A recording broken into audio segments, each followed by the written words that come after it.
Oo, pagod mag-explain. Dito tayo ha, mga kababayan. Eto, klarong-klaro.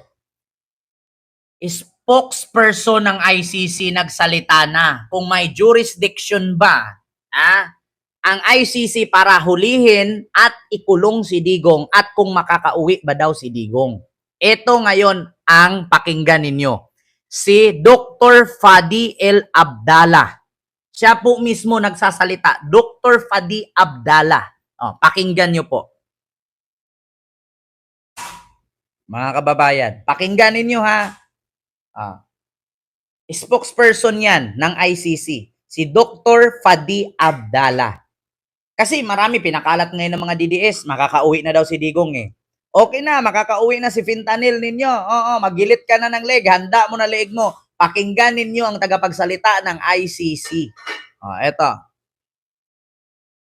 Magandang hapon. Thank you so much, Mr. Abdallah, Dr. Abdallah, for taking time to speak with us today. It is such a great pleasure, of course, and we very much appreciate this opportunity to gain insights from the ICC's perspective with regards to these developments that have been happening.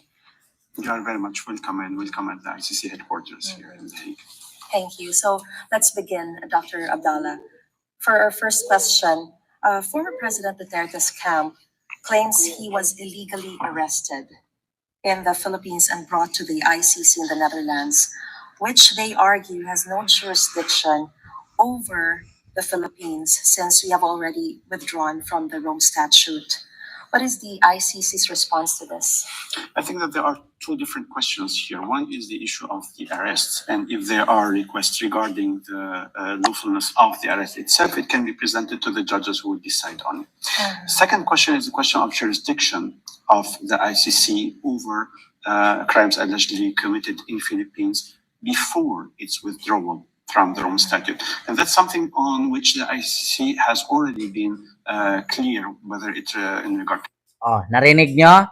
Ang tanong ni Maris Umali, question kasi ngayon ang kampo ni Digong na illegal daw ang pagka-aresto at pagpapakulong kay Digong sa ICC. Ang pangalawang tanong, so may jurisdiction ba daw ang ICC na arestuhin at ikulong si Digong? Ang sagot ni Abdallah, sabi niya, ang kaso ni Digong ay i-final na bago umalis ang Pilipinas sa pagiging miyembro ng ICC. So ngayon, wala po kasing limit ang processing niyan. Kasi ang ICC is International Criminal Court.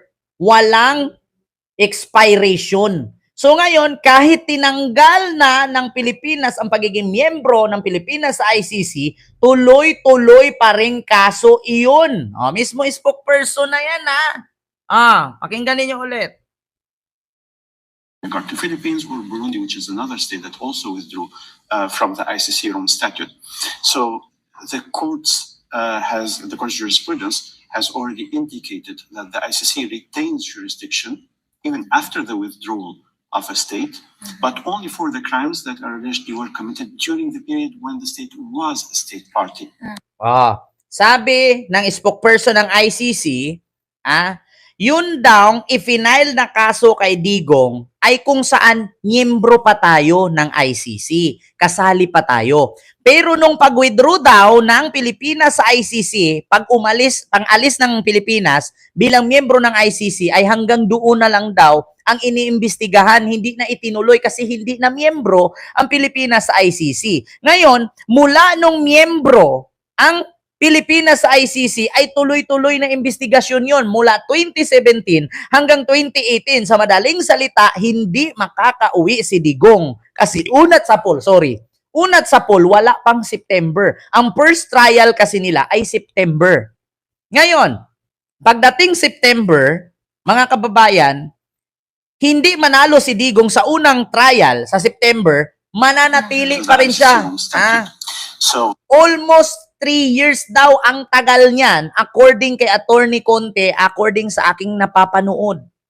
3 years daw yan na proseso. So ngayon, aabutin ba si Digong 3 years? Hindi ba siya mamamatay doon? God forbidden, matuluyan sana.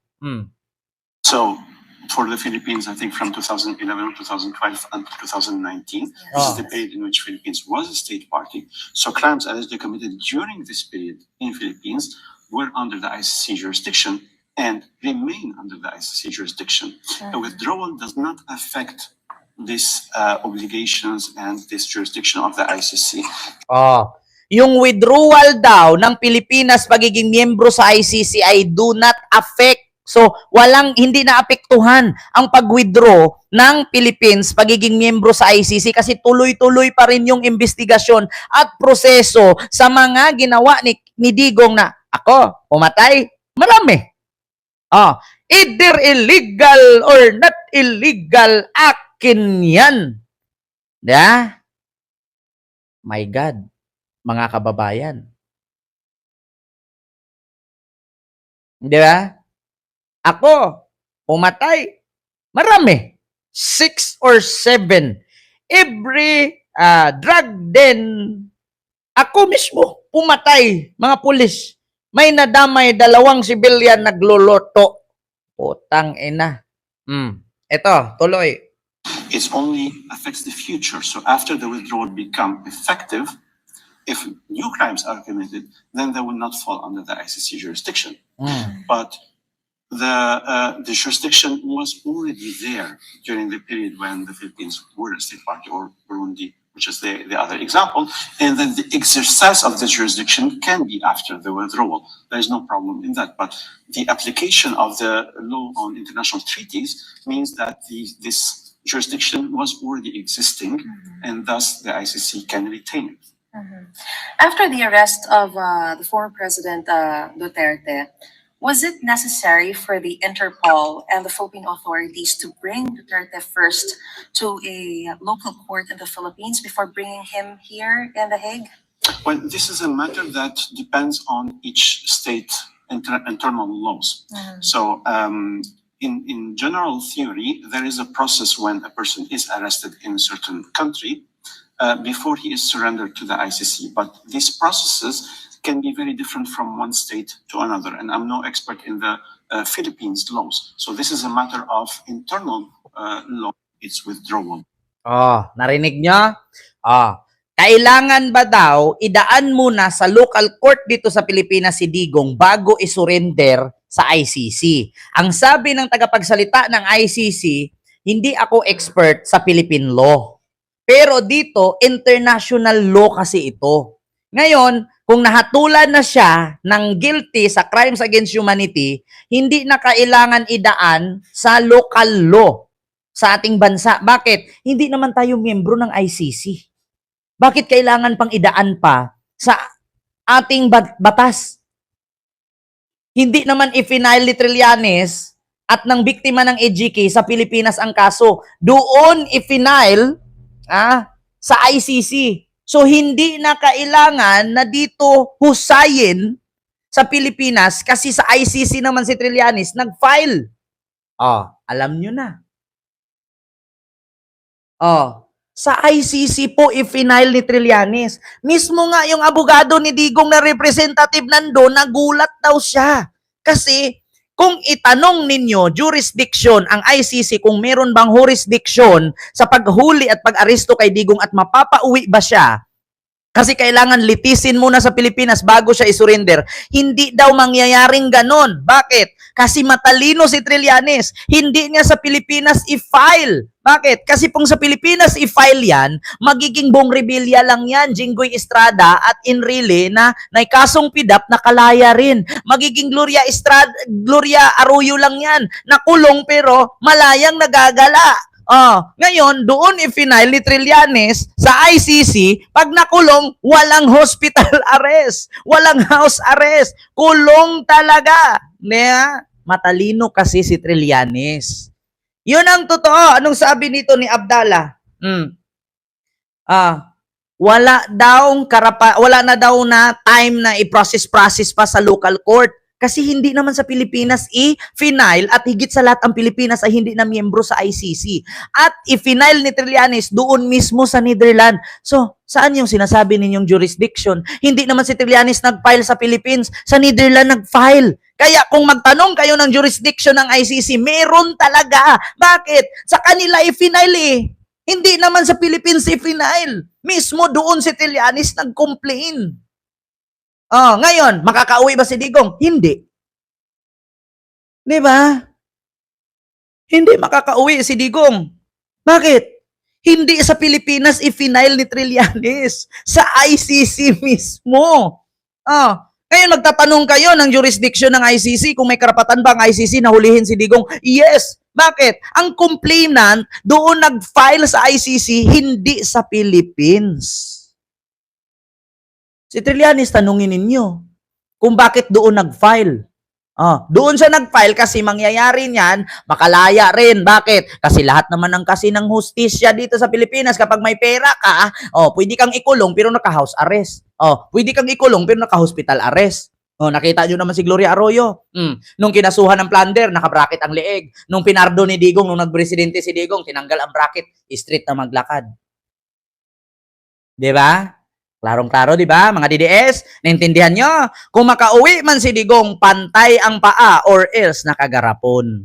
May bulak sa ilong. Yeah? Continue. The ICC's reaction to the Interpol's implementation of the arrest warrant against Duterte, and how would you describe the Is the idea that there are international accountability mechanisms in order to ensure that when there is an arrest warrant, that the states cooperate with the court. Interpol is one of the channels to help with these mechanisms. And as we have indicated before, we're also grateful to the Philippines' commitment to this international accountability mechanism because it's important. It's important. Ngayon mga kababayan, ito kasi mali ni Digong. Ulitin ko na naman. Tinanggal niya ang Pilipinas bilang miyembro ng ICC para hindi siya makulong. Ang problema, hindi niya tinanggal ang Pilipinas bilang miyembro ng Interpol.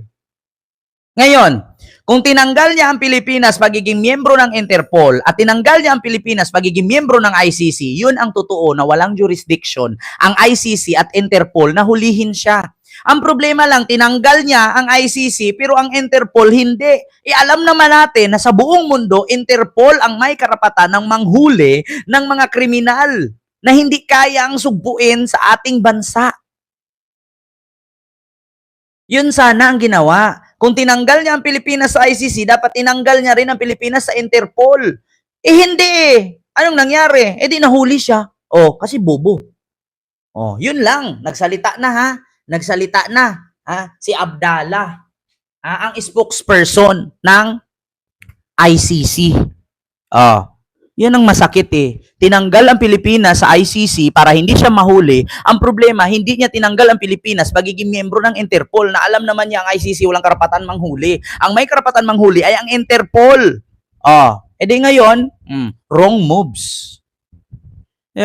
Gagawa ka ng kalukuhan, palpak pa rin naman. Nga. Tama ba ako? Mga kababayan. Eto na. Sunod. Tapos na tayo dyan ha. Mga kababayan. Dito tayo. Alam nyo ba ang balita? Alam nyo ba ang balita? Na yung mga supporter ni Digong sa dahig sa Netherlands, nag-complain ang mga Dutch national, yung mga taga-Netherlands, naiingayan daw sila. Pinalayas ang mga supporter ni Digong sa harap ng dahig. Bakit? Ang ingay daw. Nako, eto mga kababayan. Eto, nagreklamo ang mismo Dutch local scene, no more budot.